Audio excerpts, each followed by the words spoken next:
Hello, everybody. Josh Neighbors here today on the Locked On Big 12 podcast. Today, it is January 11th, 2022. Our show is brought to you all by Sonos for an immersive sound experience. Check out Sonos now and all of the sound options. They have plenty of speakers, whatever kind of needs you need, in-home, at desk, on TVs, all kinds of stuff they've got. So check out Sonos today. On today's show, I know we are a Big 12 podcast, but we're going to break down last night's national championship game because it is the ending of the 2021 college football season. Talk about what it means generally, what it could mean, for other conferences, other teams trying to compete with the Southeastern Conference. We're going to look at Stetson Bennett's performance and ask, could a quarterback like that win again under some different circumstances maybe, or what kind of conditions need to happen for a guy like Stetson Bennett to be a national championship winning quarterback. Take a look at next season. Think about, teams that will be contending next year, and think about Big 12 teams that could be in the mix next season, hopefully competing at this level. We'll also talk about college football playoff expansion because after last night's game and the news of this week, it's very relevant. So a whole lot to get to on this Tuesday edition of the Locked On Big 12 podcast.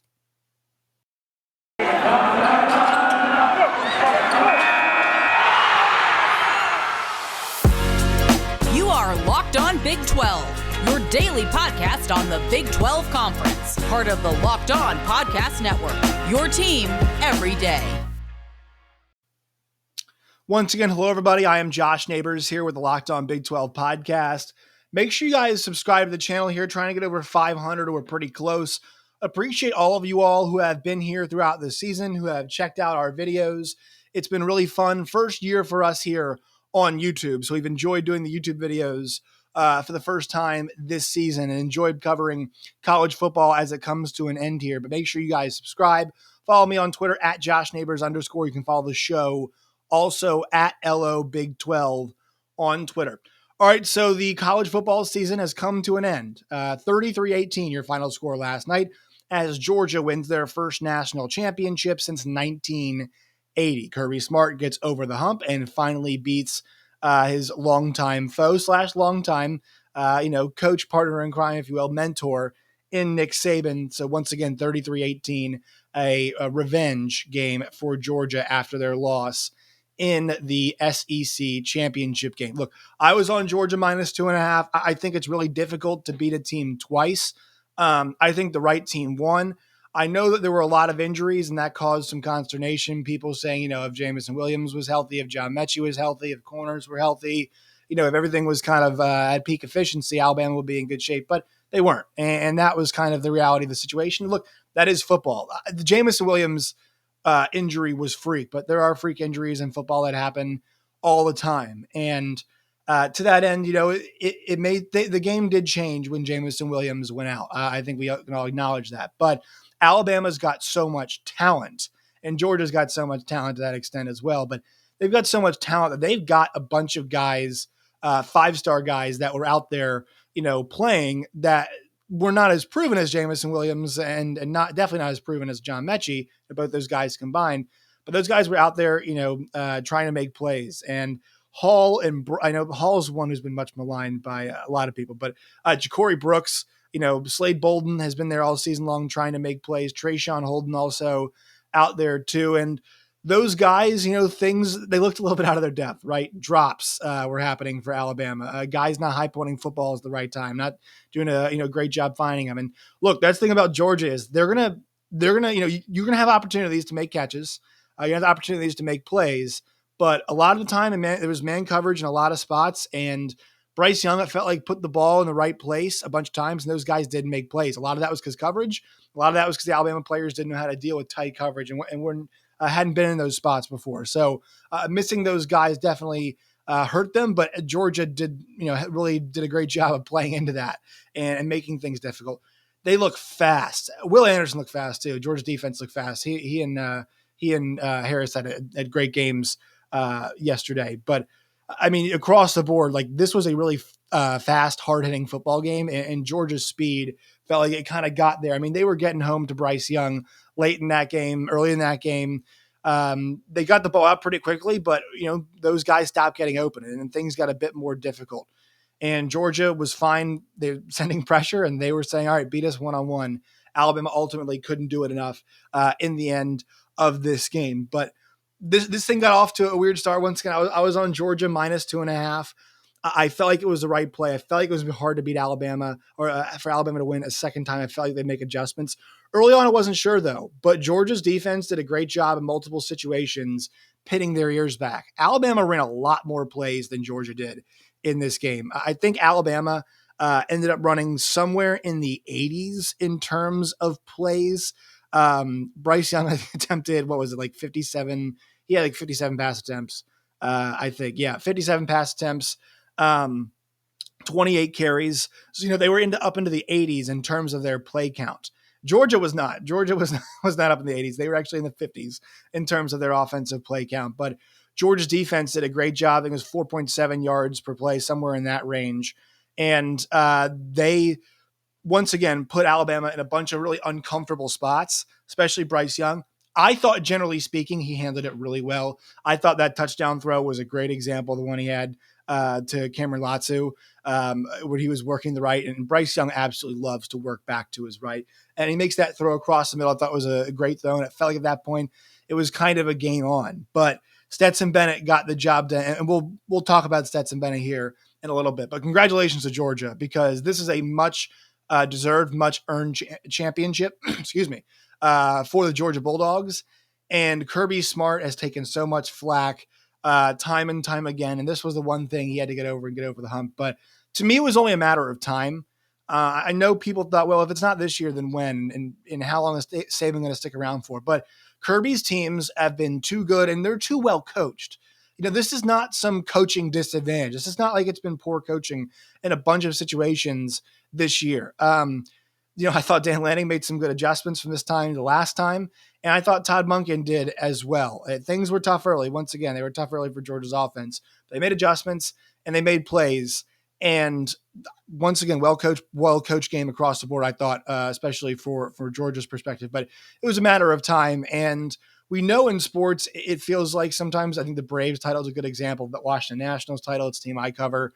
It feels like it's kind of a weird time, random time. The team hasn't gotten over the hump before, but eventually they do it. This was Georgia, not especially that, but they were going to get over the hump eventually. They were too good not to, and they did this time. And I'm not sure it's going to be the last time that we see Kirby Smart in the winner's circle, but eventually he was going to get Nick, and eventually he was going to get Alabama. It just happened that tonight was last night, I should say, was the night. All right, let's talk about the quarterbacks, especially Stetson Bennett. First, a quick word from our sponsors here.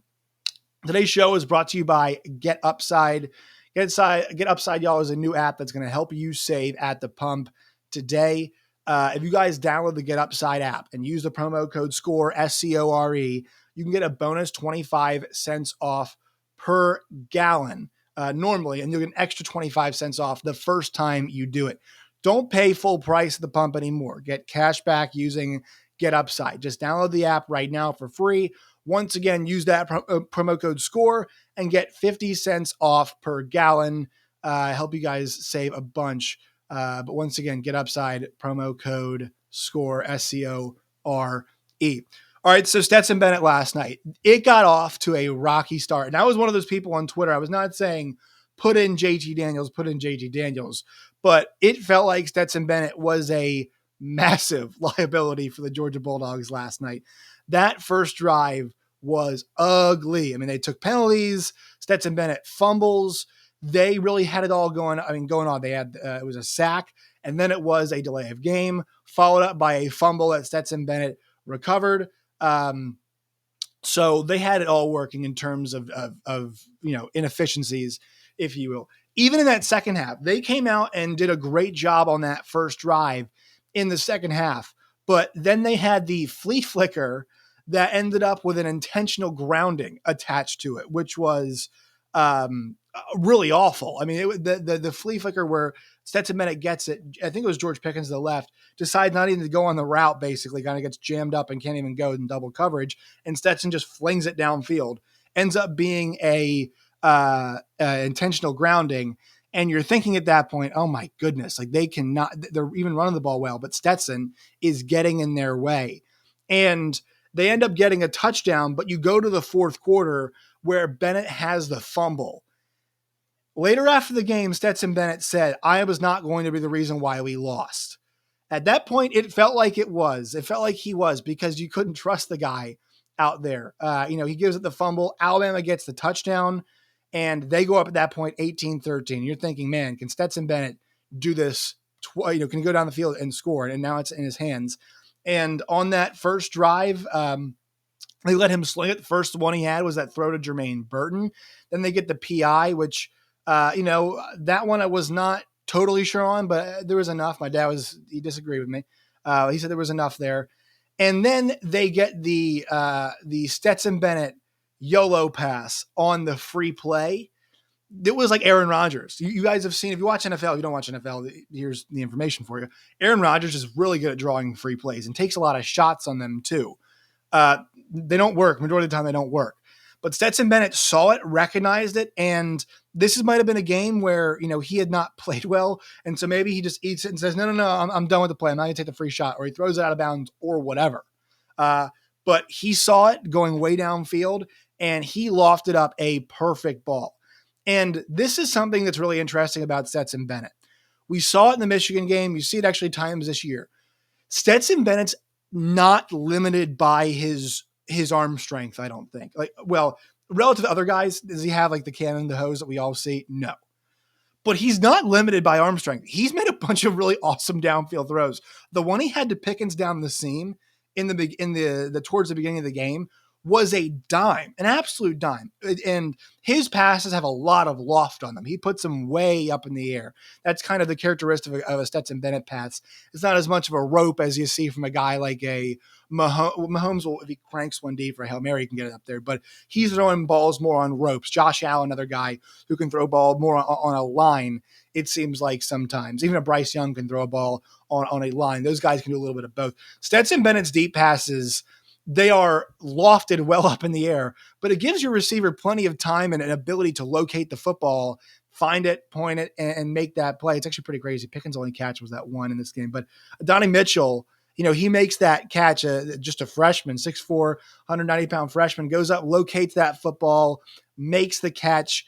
And I thought it was the moment where you're like, oh my God, this kid has ricocheted back from what could have been a crippling turnover. And for most of the game, he looked out of his depth, but the defense was so good that he needed to be money for one quarter. And I'm not sure if you all saw the numbers, but since that fumble, it was like 4 for 4 for 86 yards and 2 scores. And he had the easy touchdown pass there in the end. That last drive was really set up by the run game. But, this was, I thought Stetson kept them out of a lot of situations early where they could run the football. They were so far behind the chains early in the game on early downs too. First and second down, they had long distances to go, that they were not able to use the running game as effectively as they would have liked to. They hit the one chunk play, the 67-yarder, but still, I thought they ran the ball pretty effectively for a good portion of that game. You take out sacks. I forget how many times they run the ball, but if you take out sacks, they did a really good job, I thought, running the football numerically in this game. They did a really good job against Georgia, not letting them run the football very well in this game. We saw how well Brian Robinson did last game. But more to Stetson Bennett, like the game manager, he was more than that in this game. The problem was he wasn't that in the first half. He was barely a game manager in the first half. He looked rattled. He looked out of his depth.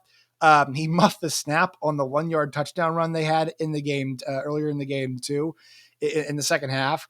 It felt like, this was not the guy you wanted with the rock in his hands late, but he ended up being that guy. And I was on the radio this morning with the guys in West Texas on ESPN radio. And I mentioned this point, Todd Monken and Kirby Smart's unrelenting support of Stetson Bennett paid off for them. They have been adamant that he is their quarterback, and legitimate questions have been asked about Stetson Bennett's ability to deliver in big spots when he's got to go shot for shot with somebody, when it's not just the defense holding their own. But he was put in a hole in this game, and he delivered. Then they had another situation where it was put in a spot where they had to extend the lead, right? They were only up at that point after the failed 2-point conversion, it was 19-18. Well, next drive, 7 plays, 62 yards. I know a lot of that was on the ground, but they get the PI call. And then you get the Stetson Bennett pass that he puts perfectly to Brock Bowers, a great play call. They free him up, and he's able to just scamper into the end zone pretty easily for the touchdown. They believed in him. They unrelentingly believed in him. They were so confident in his ability to deliver. They never seemed to waver when many of us did, but they knew what they had. So credit to them for sticking to their guns. Those, once again, I cover baseball. Those are the kinds of decisions that we talk about where it's the kind of not get you fired because Kirby's such a good coach, but those are the ones you're going to be judged on. Today, if Alabama won the game and Stetson's kind of performance held up the way it had been, there would be a conversation of, Kirby can put it together in terms of getting a team together. But when they reach that precipice, when they reach that top flight, when they play teams like the Alabamas, he did not make the right choice. You could argue earlier in the season. You could argue at that time with keeping Stetson Bennett in or not making the switch to JT Daniels. Never wavered. And I thought Stetson Bennett did enough to keep himself in this game early. I feel like he was like one drive away from finding the bench personally, but it seems like they were never going to waver, never going to come off Stetson Bennett in this game. They didn't. And it paid off for them. He paid off for them big time. I love seeing the moment later in this game, after the game was over, when seeing Stetson Bennett go into the crowd and give my guy Aaron Murray, SiriusXM colleague, some love, big hug, big, just massive high five, and all the love from his teammates. So you could see the belief was there in that guy, and they were happy that he was able to prove himself. I mean, he's going to go down in history now. In Georgia lore, he's the last quarterback, the first quarterback since Buck Bellew to win a national championship. University of Georgia. Stafford couldn't do it. DJ Shockley couldn't do it. Aaron Murray couldn't do it. Jake Fromm couldn't do it. None of those guys did it. He did. He went out there and got it. With a great defense, yes, but he went out there and got it. Now, could a player like that get it done without a great defense? I don't know. I'm not sure he played well enough to do that. But with the conditions that in this game, he delivered. So credit to him. Other side, Bryce Young, throwing 57 times under these conditions was not ample. The offensive line did not protect him enough in this game. There were 4 sacks, but they were really back in. I'm not sure what the hurry numbers will end up being. They were in Bryce Young's face the entire night. And so I thought, all things considered, that last interception was really bad. Both interceptions weren't great, but he was under duress. He was under pressure, and I thought he made a lot of good plays on that last drive, though. It was a bad throw once again. I would not like to be on the business end of him next year. I think he's going to come back and be a great player. They're getting him and Will Anderson back next season amongst a whole bunch of other guys. So I think there's going to be a lot of motivation there, but it just wasn't their night, and it wasn't going to be their night with a number of guys they had out. I know they have depth, but it just wasn't going to be their night. Not saying that Georgia didn't earn it, but it was going to be difficult for Bryce Young. He had to play the game of his life against one of the best defenses that was on fire in that game to win. And, it's a difficult spot, and not saying he wasn't up to the task, but not his best night. And even on his best night, I don't even know if Bryce Young was going to beat that defense. I don't think that was in the cards. All right, let's take a look, think about the college football playoff for a second after this, and also look at the way too early top 25s here, and talk about some Big 12 teams. So we get a little Big 12 flavor before we get out of here. Today's show is brought to you all by betonline.ag.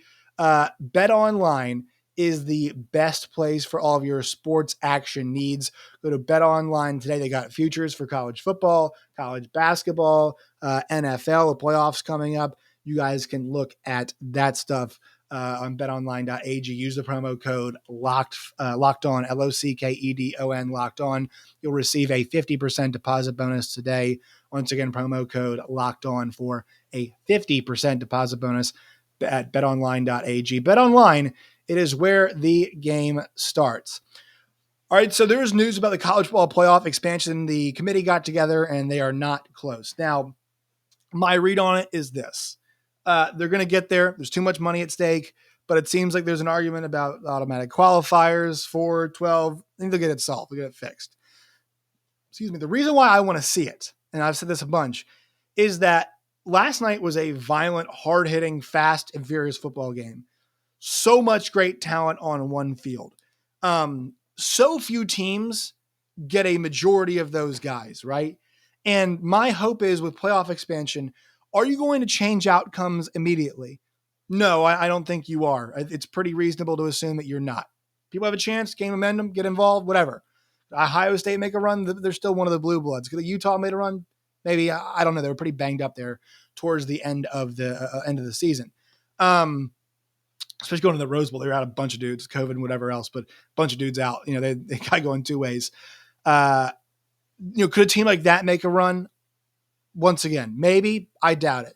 The whole point is, if you get these teams on television more, you up the dollars, you up their visibility, and there's a chance to spread out a couple of these players more. That and combined with NIL, there's a chance to spread these players out a bit more. So sure, your Alabamas and your Georgias are going to have a concentration of these guys. They'll always probably have a little bit more. At least right now, they'll always have a little bit more.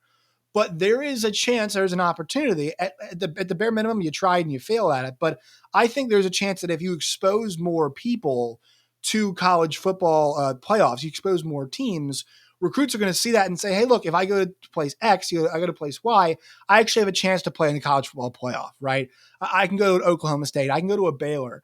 I can go to these places and have an opportunity. So maybe a kid, who's from Stillwater, Oklahoma, as opposed, who is a great player, might end up going to Oklahoma State, or a kid who's from Fort Worth, Texas, when Nick Saban comes calling, well, maybe he says, you know what, no, I'm going to go to TCU as opposed to going to Alabama. Maybe a kid from the city of Cincinnati this year might say, I see Cincinnati I'm going to stay here as opposed to going over to Ohio State to play. The possibility, at least in my opinion, of that changes just a little bit. And if that changes a little bit and these schools have more money, they have more resources, more opportunities to be on TV, that's good. That's why in my model, the 12-team model I put out there, I thought that it should be 7 conference automatic qualifiers. I know we're still shaking things up with the way things are going with conference realignment, but 7 auto bids for the conference winners is really designed to spread out the wealth. It's designed to spread out the money. It's designed to get more teams, more visibility, more money, more exposure to help them with things like recruiting. I know Jackson State getting 4 and 5 stars isn't a great example, but like that kind of stuff is decent just so kids can know I'll get visibility, I'll get exposure, I'll get NIL, all of these things in different places. So we don't just have to concentrate all the talent. Last night was excellent. Last night was great. But last night's not the argument for why there shouldn't be playoff expansion, right? The Eagles should not be in the playoffs in the NFL. Are they? Yes. I thought my SiriusXM colleague, Gabe Eicher, made a great point yesterday where he said, how entertained were we on Sunday night watching the Raiders and Chargers game? It was thrilling. Do we think either of those teams have a shot to win the Super Bowl? No. Well, probably not. Some people might say the Chargers could, but I don't think the way they played down the stretch they would. And the Raiders, it's a great story. But were we on the edge of our seats watching it? Yes. And so why can we not be on the edge of our seats watching college football playoff games that, hey, might have teams that end up losing? Joe Burrow might put 6 touchdowns on the Raiders this week and they win by 15. What if the Buccaneers tattoo the Eagles this week in Tampa? Does it make the journey, make the ride any less great? Do we say these teams shouldn't be there? Sure, you can say, hey, look, they need the extra 7 seeds for the NFL. Did it make this weekend more enjoyable or not? Did it make Raiders Chargers more enjoyable or not? Did it keep more teams in it longer? Did it make Jags Colts more exciting? Did it make Steelers Ravens more exciting? That's what we're talking about here. It's not just about the end result. If you're looking at the end result like that, you're not seeing the greater picture. This is an entertainment product. College football is. And you make football more accessible to more people. It just makes sense, right? Not saying this needs to be the NBA where 16 teams make the playoff, but if you go to 12 and you open up the doors to who can get in, that's better. If the Pac-12 has basically a seat at the table no matter what, that's better for interest out west. This to me is a very clear case of why we need college football playoff expansion. Last night was an excellent game, but please do not use that as the case for why there does not need to be playoff expansion.